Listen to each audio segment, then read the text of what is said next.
Hey folks, Kilt-Man here again. The second video of today. Yes, I'm spoiling you guys. See my buddy here? Talos, the man of bronze, the giant, a titan who threatened Jason and the Argonauts. You all know the film. Harryhausen stop motion special effects. Absolutely barnstorming, a complete, showcase for what effects can do. And my God, you are transported back to the ancient times. Sword and sorcery, sword and sandal, and it's pure heroism at its best. That guy is amazing. And yet in the film, he only kills one person. Go figure. Anyway, why I've summoned you all here today is to amass my own team of Argonauts. We must go on a mighty quest. A quest to find the golden whiskey. No, we're not. I brought you here to have a look at something.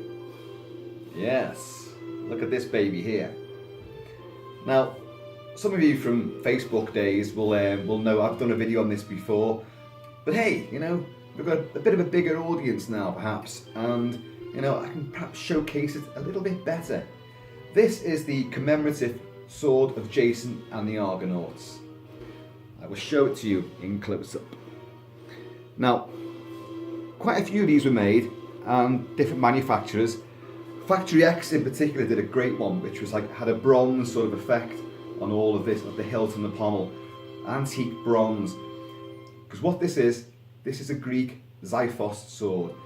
Xiphos means penetrating light, but it also embodies the leaf-shaped, diamond sort of shaped lenticular with this sort of middle rib here, this mid-rib going down the blade. Don't know if you can see that there. Very distinctive. But a xiphos blade would be a short Greek sidearm. It would be the secondary weapon. The first weapon was always the spear or javelin, and that would be used. You've seen 300. You've seen how they use the spear as a cut and thrust sort of weapon, and then to throw it as well. But it would fall back upon the short xiphos blade, double-edged sword, which can cut, hack, slash, cut, penetrate. It's a thrusting weapon, but it can cut on the way out as well. So you can bring it down someone's shoulder, bring it back, slice them open. You can skewer them, you can smash them in the face. You can do all sorts. It's a very, very, very versatile weapon. Doing this sort of thing in a kitchen could prove disastrous. I have took a light bulb out before doing this sort of thing. Now, of course, Jason was given the quest to go to the island of Kolkos to bring back the Golden Fleece.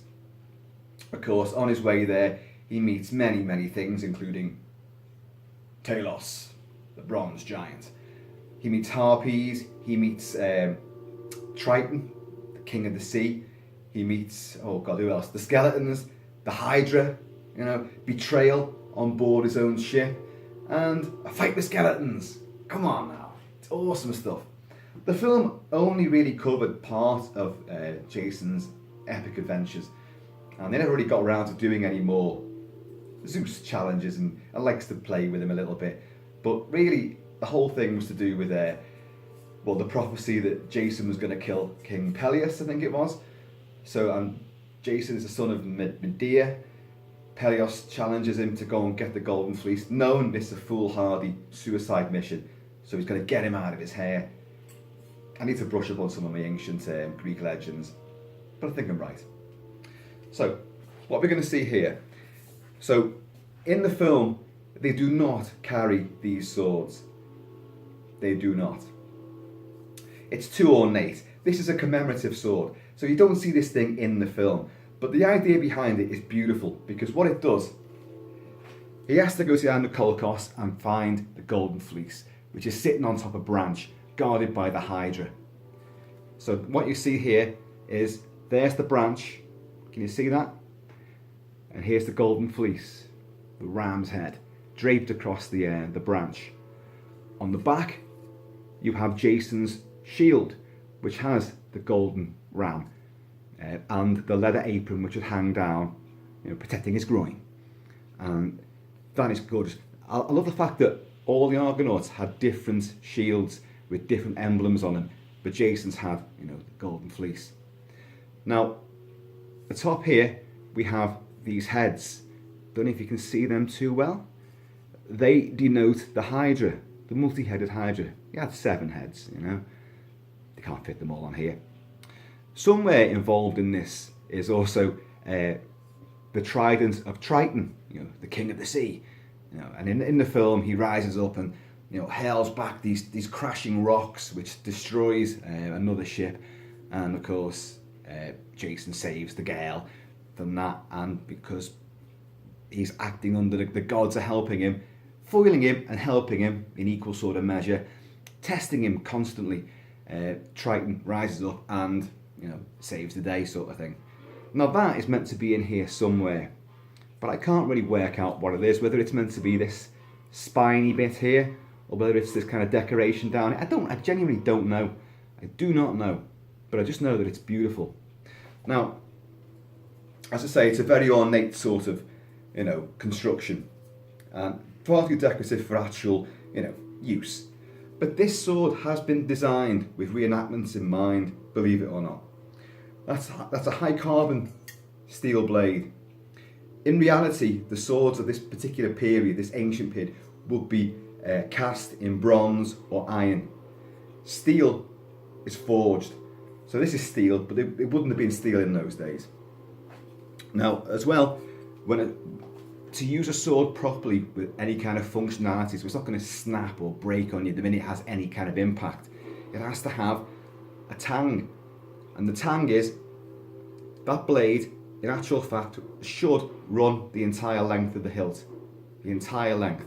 It should be one unbroken piece of iron, steel, bronze, whatever, that it should run through. Of course, you don't get that these days, especially with wall hangers like this. But because this is also designed as a reenactment sword, it has got what's called a rat tail tang.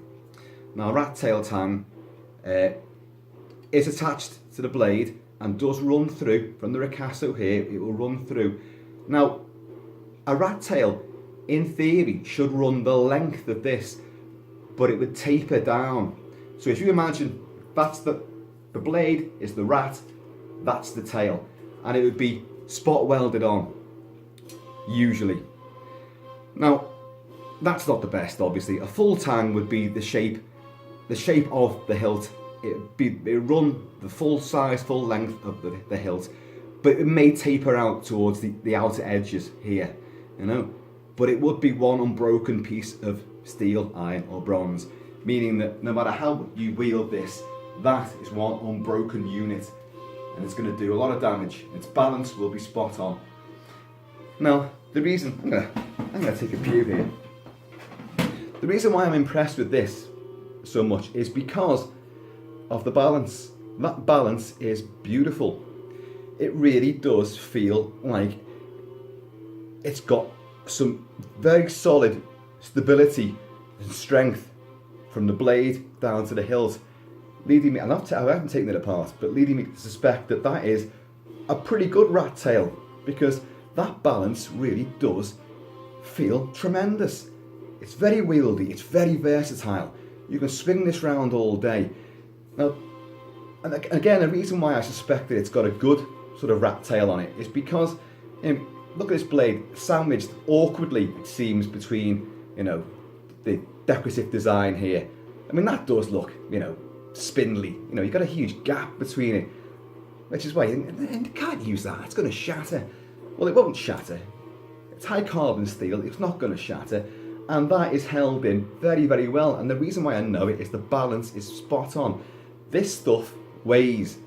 So if that wasn't a full, well, not full, but a good, decent rat tail tang on it, if that wasn't, this whole thing would be, that blade would be like springing up in the air. It'd be so light as a feather compared to the weight here. This would not be exact. This would be too much, and it would be pulling the whole thing down. But because you've got a blade running through, and you've got certainly something up to about there, I would say, maybe even further, it balances it out and it feels great. Very, very, versatile, very dexterous, I've said before that, and I've got many swords, sabres, rapiers, claymores, cutlasses, lots of things. Lots of movie fantasy swords as well. Let's be honest, they're my real favourites. But if I had to go into battle, say tomorrow, with a weapon, would I use... Let's just see what else is down here. Okay. There's the claymore. That is the MacLeod claymore from Highlander. And it is that is a genuinely wonderful sword. A tremendous replica and a very, very usable, functional sword as well. But if I had to go into battle tomorrow, I'd take a tank and a fucking machine gun. No, if it had to be blades, it would be something akin to this. It would be a short, double-edged Greek xiphos type blade, certainly. Something like, have you guys seen Troy, the sword of Achilles? Well, that's a fantastical version. Achilles would never have had a sword that looked like that. But it's all they've done with that. They've taken the basic idea of a xiphos Greek short, double-edged sword but given it a bit of a fantastical embellishment. And yet, it's very clinically clean and simple in design, unlike this, which is rather, it's impractical and a bit stupid, really. Although you could perhaps jab someone, with these ram's horns, So I suppose you could do some damage with that. But the sword of Achilles, it's a very simple crossguard, very simple design entirely, and a beautiful xiphos shape to it as well. Very clinical, very scientific, very, beautiful. So I would take something akin to this into battle, because there's so much more you can do with it. You're not weighted down by it. You can swing it round all day. It's a one-handed sword. You can, obviously, use it with two hands, but it's a one-handed sword, leaving you free. Your shield with this arm, or another blade perhaps, or even, your javelin come spear. That music there, that's this guy stomping towards them. Is that my special effects? Look, he's huge compared to me. No, Talos, no. But we all know Talos' weak spot, don't we? Yes. Somewhere down here, on his ankle, somewhere there, is a little sort of pressure valve. And once they managed to, with their spears, to loosen that off, his weird sort of titanic lifeblood, which looks like wine that's gone off, pours out of him, and he just goes, drops his sword, and then crumbles, and he lands. He lands on the one guy that he kills. Such a great screen monster, and he doesn't actually do a lot of damage. He tips the ship over and all that, but anyway, I'm digressing. This wonderful music, by the way, is by Bernard Herrmann. Bernard Herrmann is he's a classical Hollywood composer, but he did work in every genre. His particular forte would be fantasy, sci-fi, and horror. This guy did Psycho and Cape Fear, but he did a slew of the Harryhausen movies. Mysterious Island is fantastic. The Seventh Voyage of Sinbad. Oh, come on.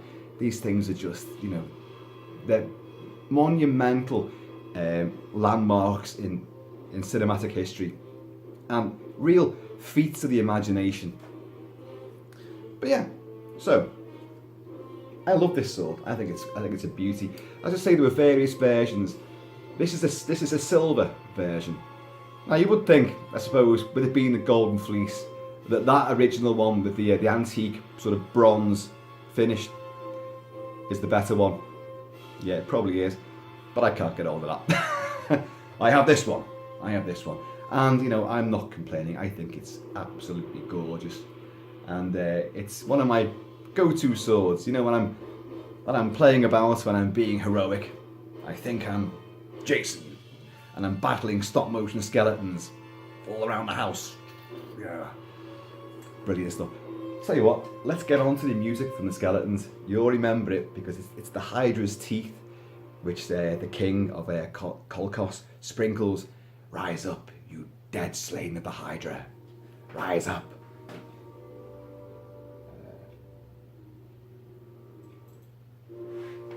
I'm back.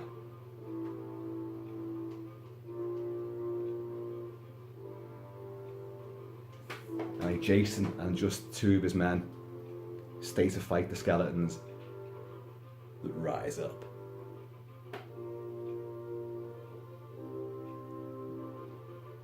And as these things stand up, you know, and they really are like demonic looking skeletons, you know, in reality they're only about that big, you know, and then the stop motion animation, one movement, one frame per second and all this. Oh my god, painstaking work.